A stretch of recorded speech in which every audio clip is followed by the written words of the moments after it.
Hello, in this video I want to show you how to factory reset your COBRA SC400.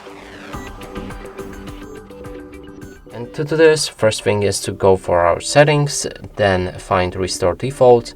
Keep in mind that by clicking on Confirm you will lose all your settings and data from the camera. So before that you might need to copy it, and also make sure that your camera is connected all the time to the power during that process. Let's click on Confirm, and the camera will probably restart a few times.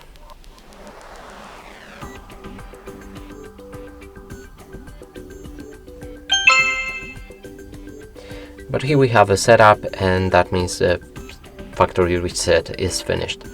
And that's it for this video. Hope you like it. Please consider subscribing to our channel, leave a like and a comment below.